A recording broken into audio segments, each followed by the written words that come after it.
Hoy vamos a ver desde el versículo 12 hasta el último versículo del capítulo 2, que es el 29. Hoy vamos a leer lo vamos a dividir en dos partes, esta parte del capítulo. Y lo leemos, porque todos los que sin ley han pecado, sin ley también perecerán. Y todos los que bajo la ley han pecado, por la ley serán juzgados. Porque no son oidores de la ley los justos ante Dios, sino los hacedores de la ley serán justificados. Porque cuando los gentiles que no tienen ley hacen por naturaleza lo que es de la ley, estos, aunque no tengan ley, son ley para sí mismos, mostrando la obra de la ley escrita en sus corazones, dando testimonio su conciencia, y acusándoles o defendiéndoles sus razonamientos. En el día que Dios juzgará por Jesucristo los secretos de los hombres, conforme a mi evangelio. Nos detenemos acá. Este es un pasaje que tiene sus aristas para tratar de descifrar, para tratar de entender, de comprender, de discernir lo que quiere decir. Pero hay dos premisas que tenemos que tener en consideración, que son el resumen de lo que dicen estos versículos.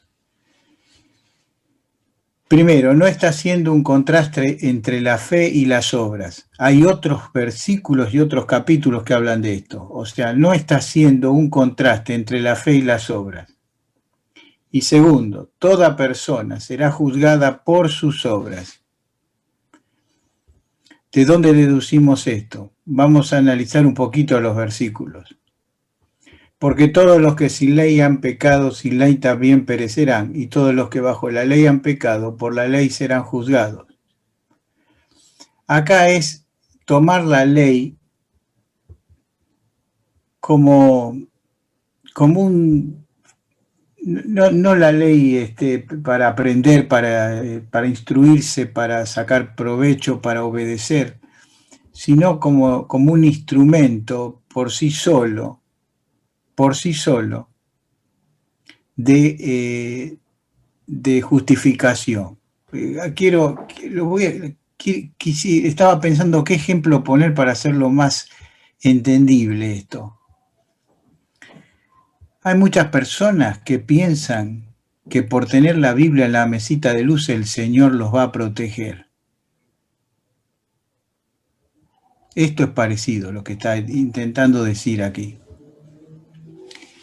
Porque acá no está hablando de las obras en acción, sino que está hablando de quedarse con el,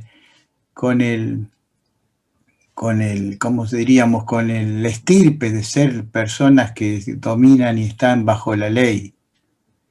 El hecho de tener la ley debajo del brazo no hace salvo a nadie, ni hace cristiano a nadie. Y hay personas que piensan que por tener la Biblia en casa van a ser protegidos por el Señor. Eso es como tener un amuleto, un talismán, que en este caso haría como resultado la Biblia. La Biblia sería el talismán. La Biblia no es ningún talismán. La Biblia no hay que llevarla. La bendición no está en tenerla, sino en tenerla en el corazón. Y lo que está diciendo aquí en estos versículos es esto. No está poniendo en duda, no está hablando sobre la salvación por obras y la salvación por la fe. Está hablando de tener la ley como un amuleto, o tener la ley como un parámetro donde van a gloriarse y de glorificarse. Los siguientes versículos hablan de esto. Dice, porque los que sin ley no han pecado, sin ley también perecerán, porque no van a perecer por no tener la ley, sino por pecar. El juicio de Dios está por el pecado, no por si tenían la ley o no. Pero todos los que bajo la ley han pecado igual, pero bajo la ley. O sea, el pecado está presente con la ley o sin la ley. Ese es el tema. Dice, por la ley serán juzgados, por supuesto, si el judío que tenía la ley, que decía entenderla y comprenderla, por la ley iba a ser juzgado también. Y acá vuelve a enfatizar la verdad, porque no son los oidores de la ley los justos ante Dios, sino los hacedores los que serán justificados. O sea, hermanos, el hecho, yo puedo tener la Biblia en todas las versiones habidas y por haber, puedo tener la biblioteca llena de libros y de Biblias y de todo, pero si yo no las apropio, no las hago para mí, no tiene ningún sentido. No, por sí solas no me van a salvar. La ley nos salvaba por el solo hecho de ir a la sinagoga y leer la ley, que salvaba al pueblo, que el pueblo iba a ser justificado delante de Dios. El Señor dice, estoy harto de sacrificio, yo lo que quiero es un espíritu contrito y humillado. Dice, porque los gentiles, versículo 14, cuando los gentiles que no tienen ley hacen por naturaleza lo que es de la ley, estos aunque no tengan ley, son ley para sí mismos. Ustedes fíjense, una vez me pasó algo, ¿no? Estaba muy preocupado, iba en el auto, en la camioneta, muy preocupado. Tenía varias cosas que resolver y estaba bastante nervioso y se me acerca un muchacho, un jovencito, y a venderme unas estampitas de no sé qué santo. Y yo le dije, no, está, no quiero. Y se fue. Pero al lado mío había un señor que seguramente no era creyente, porque estaba fumando un cigarrillo, y no le pagó por la estampita, le dio unas monedas o le dio dinero.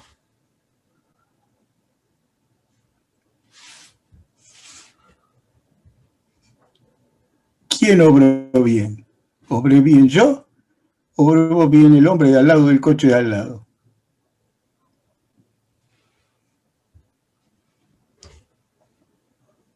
Se dan cuenta que por más que podamos decir y jactarnos, a veces yo me preocupo cuando los creyentes nos jactamos, como si fuésemos mejores que los demás. Nos jactamos en las obras, en que somos salvos, en que somos renacidos y pareciera que tenemos todo. Sí, tenemos todo, pero si lo hacemos, si verdaderamente el Señor hace la obra en nosotros, mostrando la obra de la ley escrita en sus corazones, dando testimonio su conciencia, acusándolo, defendiéndole sus razonamientos. Esto para mí tiene que ver un poco con lo que dice en Romanos 1, 19, 20, que lo miramos el otro día, el jueves anterior, no el otro. Dice, porque lo que Dios se conoce le es manifiesto, pues Dios se lo manifestó, porque las cosas invisibles de Él, su eterno poder y deidad, se hacen claramente visibles desde la creación del mundo, siendo entendida por medio de las cosas hechas, de modo que no tienen excusa. O sea, aún aquellas personas que si están sin la ley, sin el conocimiento de la ley, pueden obrar de acuerdo a la ley, aunque no esté su ley escrita en sus corazones, mostrando que la obra de la ley escrita en sus corazones, dando testimonio su conciencia. La conciencia es el poder judicial que tiene nuestro ser. Es la que nos dice si una cosa está bien o está mal. Y el apóstol dice, cauterizada la conciencia. Creo que lo expliqué en el local varias veces, pero podíamos decirlo porque tiene mucho que ver, es muy ilustrativo. Etimológicamente, conciencia en el griego viene de una frase que significa carne en vivo, llaga. Cuando una llaga está plena, vigente, está la piel herida, cualquier cosa que nos acerquemos, calor, frío, algo punzante, cualquier toquecito, tenemos hipersensibilidad. Mucho más que cuando está la piel sana, muchísima sensibilidad. Bueno, la idea es esa, las personas que tienen la conciencia en carne viva son las que el Señor quiere, las que son perceptibles a esa parte judicial que tenemos todos, que la puso Dios en nuestro corazón. El hombre, por el pecado, dice la Biblia, que tiene cauterizada la conciencia, como si viniera un doctor y sellara esa llaga, y ya no es tan sensible a las cosas exteriores que la rodean. Por eso dice, dando testimonio esa conciencia que está viva, que está en carne viva, y acusándoles, defendiéndoles sus razonamientos, porque lo que Dios desconoce les manifiesto, pues Dios se lo manifestó. En el día que juzgará Jesucristo los secretos de los hombres, conforme a mi evangelio. Y aquí tenemos también una cosa muy interesante. Esa frase, los secretos de los hombres, podíamos leer en 1 Corintios 4:5, dice, así que no juzguéis nada antes de tiempo, hasta que el Señor venga, hasta que venga el Señor, el cual aclarará también lo oculto de las tinieblas y manifestará las intenciones de los corazones. Y entonces cada uno recibirá su alabanza de Dios. Está hablando aquí, está mostrando, está siempre haciendo el contraste entre, mejor dicho, siempre enfatizando que cada persona será juzgada por sus obras. La Biblia a veces tiene principios, nosotros lo relacionamos muchas veces, todos lo relacionamos con la salvación. Hay pasajes que están sellando principios, y acá el principio en este pasaje es que toda persona será juzgada por sus obras. Por sus obras. Por eso es tan importante lo que hacemos. Por eso tiene tanta trascendencia para el Señor. Que el Señor nos bendiga a entender esto. Dice el cual aclarará también lo oculto de las tinieblas y manifestará las intenciones de los corazones. Y entonces cada uno recibirá alabanza de Dios. Que el Señor nos bendiga entonces a tener esta premisa de este capítulo. No está haciendo un contraste entre la fe y las obras, esta porción, y que toda persona será juzgada por sus obras, por lo que haga. Es fundamental. Versículo 17. He aquí tú tienes por sobrenombre de judío. Te apoyas en la ley y te glorías en Dios. Y conoces su voluntad, e instruido por la ley apruebas lo mejor. Este pasaje tiene un tinte de ironía, digamos, porque está hablando no es que está aseverando, está diciendo que ellos dicen. Los fariseos, los escribas decían. ¿Qué decían? Se jactaban de que descendían de la tribu de Judá. Era un honor descender de la tribu de Judá. Todos les gustaría ser de la tribu de Judá. Te apoyas en la ley y te glorías en Dios. Te apoyas en la ley y te glorías en Dios. Siempre estaba la palabra de Dios en su boca. Es más, por respeto a la pronunciación de Yahvé, usaban la palabra Señor.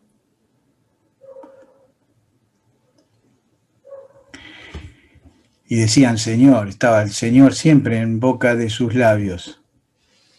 Conoce su voluntad.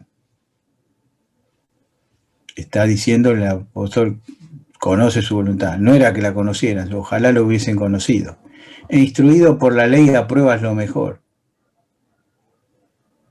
Esto es importante porque lo podemos trasladar a nuestra experiencia. Muchas veces los creyentes tenemos una cuota de superioridad sobre las otras personas. Pensamos que nuestros pensamientos son los mejores, que nuestros razonamientos son los mejores. Nos jactamos de lo que no tenemos que jactarnos, sino dar gloria por dar gloria por la misericordia de Dios hacia nosotros. Instructor de los indoctos, perdón, confías en que eres guía de ciegos, luz de los que están en tinieblas. Ellos pensaban que el resto del pueblo eran ciegos, no veían. Si no era por la luz de ellos, no podían ver. Hay otra idea de que también de que hubo mucho en la historia de la iglesia, de que también bajo un pensamiento medio agnóstico, no agnóstico, sino agnóstico, de que Dios se revelaba a una cierta cantidad de personas, que Dios iluminaba. Y de esto también se nutrió la iglesia de tal manera que los jerarcas de la iglesia eran los que podían determinar cómo se interpretaba o no las escrituras y todas estas cosas. Tenían estas ínfulas de superioridad.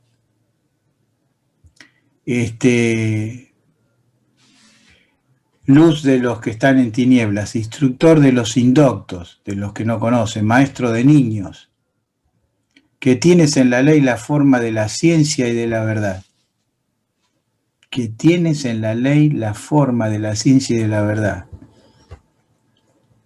Esto también tenía un concepto. La letra de la ley era lo que se debía conservar, no el espíritu de la ley. El Señor muchas veces tuvo encontronazo con los fariseos, porque dice, ustedes no conocen la ley, ustedes la saben de memoria, pero no la entienden. Son capaces de entender muchas cosas de lo que pasa alrededor de ustedes, el clima, el tiempo, pero tocante a la ley no entienden por qué el Señor escribió estas cosas, por qué el Señor dejó impresas estas palabras, no las entienden.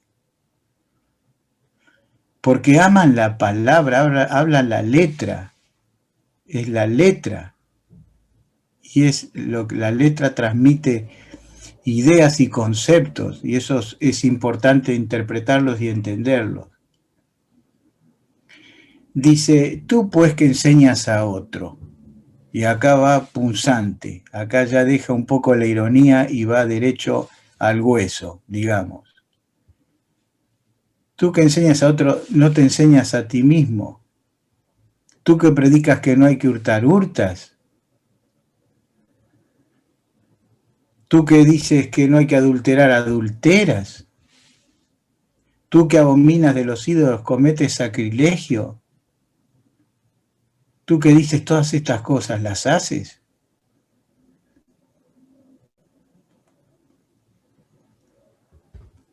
Tú conoces todas estas cosas, pero dices que no hay que hacerlas, pero las haces. Y si las haces es porque no entendiste lo que está escrito.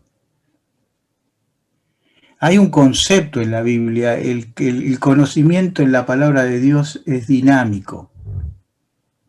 Ginosco, para Dios, una persona conoce cuando hace, cuando obedece, no cuando le entiende, no cuando es un concepto mental que lo entendió y que lo comprendió. No es que entendió una frase y para Dios está todo bien. A veces los creyentes nos quedamos en las frases. Dice, hay que servir al Señor. Le servimos. Tenemos que orar. Oramos. Tenemos que predicar. Predicamos. Eso es lo que quiere decir aquí. Traducido al ámbito cristiano. Porque acá está tomando el ejemplo de los judíos. Dice, tú que te jactas de la ley, con infracción de la ley deshonras a Dios. Tú te jactas de ser un administrador, un conservador de la ley tal cual le fue escrita y con esa misma vehemencia echas por tierra lo que la ley dice.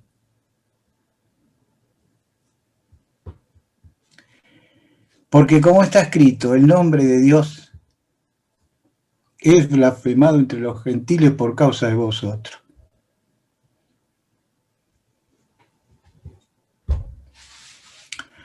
¿Saben lo que pasa, hermanos? Eso traducido a nuestro, cuando nosotros no estamos cerca del Señor, no obedecemos y hacemos un pecado, estamos alejando a las personas que pueden estar cerca de Cristo. La estamos espantando. Cuando hay dos creyentes que se pelean y lo conocen los inconversos, dice, las personas que no creen en el Señor, ¿cómo voy a seguir el Evangelio si se pelean? Para pelearme ya estoy en mi casa, estoy en mi vida, estoy con mi gente, estoy en mi país, estoy en este mundo. Todos en este mundo se pelean. Si un cristiano se pelea, el nombre de Dios es blasfemado en el mundo. Que el Señor nos bendiga a que por causa de nuestra conducta el nombre del Señor se vea menospreciado. Glorificar el nombre del Señor es dejarlo bien en alto.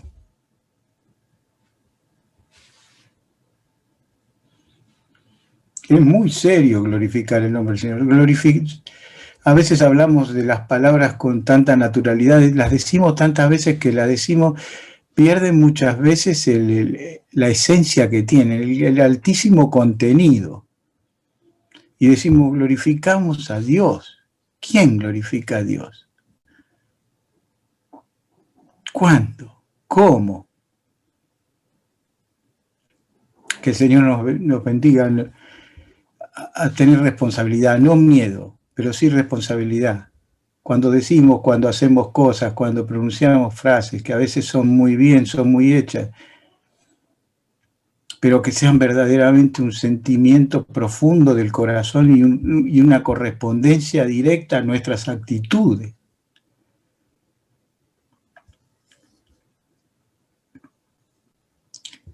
Y voy a ir terminando. Dice entonces, como una advertencia, como está escrito, el nombre de Dios es blasfemado entre los gentiles por causa de vosotros. Tengamos esto presente siempre. Antes de hacer algo que afecte el testimonio como creyentes en el mundo, tenemos que ser conscientes del mal que podemos estar haciendo a la obra del Señor. Y si lo hacemos con ese espíritu, vamos a tener un espíritu de tener que ceder, de tener que perder, por honrar el nombre del Señor y por glorificarle.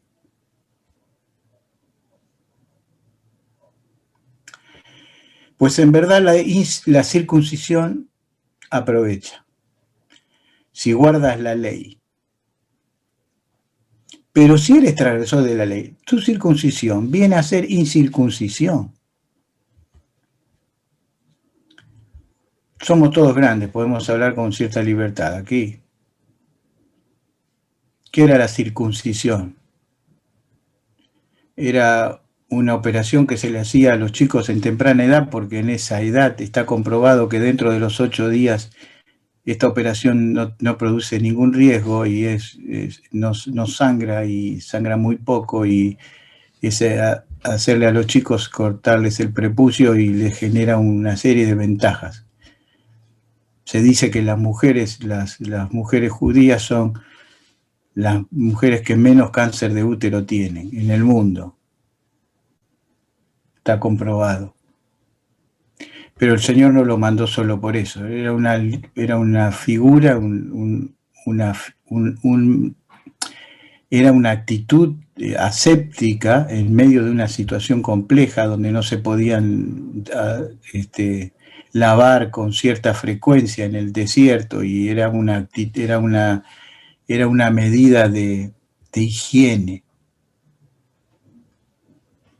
pero que tenía una correspondencia en el sentido espiritual. Entonces acá el escritor está tomando ese ejemplo.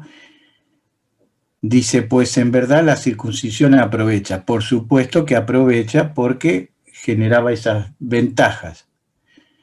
Si guardas la ley, pero si eres transgresor de la ley. Ahora, ustedes usan ese ejemplo que dio el Señor al pueblo de Israel, lo se siguió practicando y se seguía practicando como una costumbre. dice, yo soy circuncidado, como diciendo, soy un gran hombre de Dios porque estoy circuncidado. Ojo, guarda que yo soy circuncidado. Al 8º día, yo soy circuncidado. Muy bien. Pero haces todo lo que la ley, no haces nada de lo que la ley dice. Entonces tu circuncisión es una incircuncisión. Porque la circuncisión lo que significa es limpieza. Y la incircuncisión es suciedad. Y tú, violando la ley, eres un incircunciso. Eres como un gentil que nunca ha practicado la circuncisión. Dice el versículo 26. Si pues el incircunciso guardare las ordenanzas de la ley, ¿no será tenida su incircuncisión como circuncisión? Ahora, mire, el apóstol Pablo, ¿por qué se enojaba contra los judaizantes que querían todos los creyentes convertidos entre los gentiles? Se tienen que circuncidar. ¿Por qué? Estaban todos medio asustados. ¿Por qué tenemos que...? No, el apóstol Pablo dice, no, por favor, ¿qué se van a circuncidar? Y peleaba con... Ellos querían que la obra de Cristo tuviera todos estos condimentos para que fuese una obra perfecta. El apóstol estaba enojadísimo. Decía, ustedes se espantan a los gentiles con estas cosas. Está bien que las entienden ustedes en el sentido de lo que era la religión judaica, pero no tiene ningún valor para la fe en Cristo. Entonces los gentiles tenían actitudes y tenían manera de obrar que mostraban más claro una vida de circuncisión que de incircuncisión. Porque el verdadero incircunciso, es aquel que no hace la voluntad de Dios.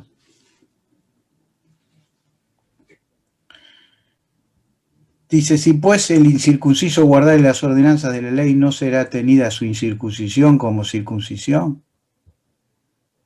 Y el que físicamente, versículo 27, es incircunciso, pero guarda perfectamente la ley, te condenará a ti, que con la letra de la ley y con la circuncisión eres transgresor de la ley.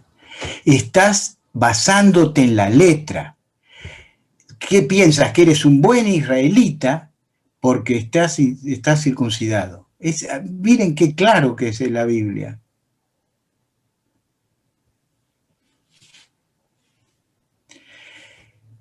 Es como tomar algunos parámetros en la vida cristiana y decir, sí, yo hago todas estas cosas. Y por esto yo soy un buen cristiano. Está bien hacer muchas cosas. Por ejemplo, la forma de orar. Había un hermano que me dijo una vez, no, la forma de orar es arrodillado. Le digo, hermano, la forma de orar es cuando una persona ora de corazón al Señor. Si está arrodillado, si está arrodillado, mejor. Yo he visto cuando se estaba media abierta la puerta del dormitorio de mi papá, un montón de veces. Arrodillado, orando.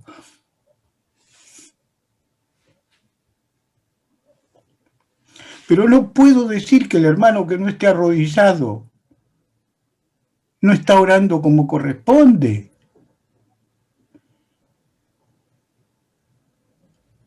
Esas son las cosas parecidas a las de la ley,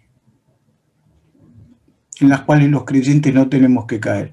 Hay hermanos que si se arrodillan no se levantan por la artrosis, por la artritis. No se levantan, hermano.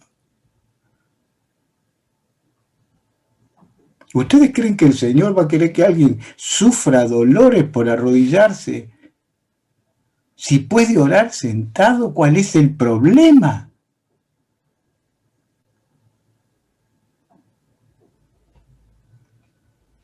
Lo que importa es orar, por supuesto.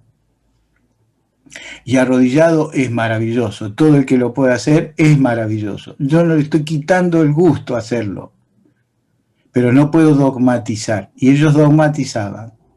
Ellos pensaban que por ser circuncidados estaban perfectos delante de Dios, eran maravillosos hombres, tenían la salvación ganada.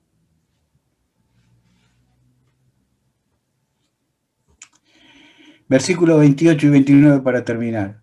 Pues no es judío el que lo es exteriormente, ni es la circuncisión la que se hace exteriormente en la carne.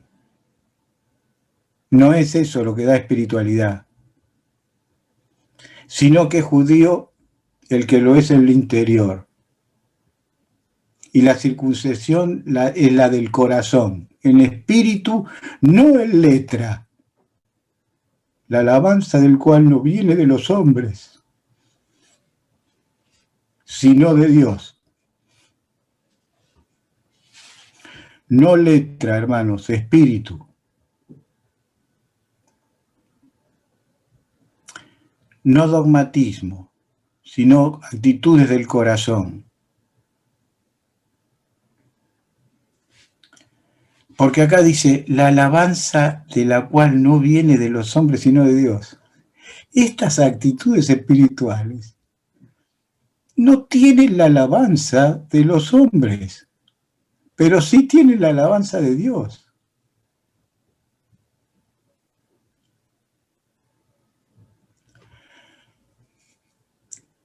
¿Qué mejor alabanza que nos alabe el Señor?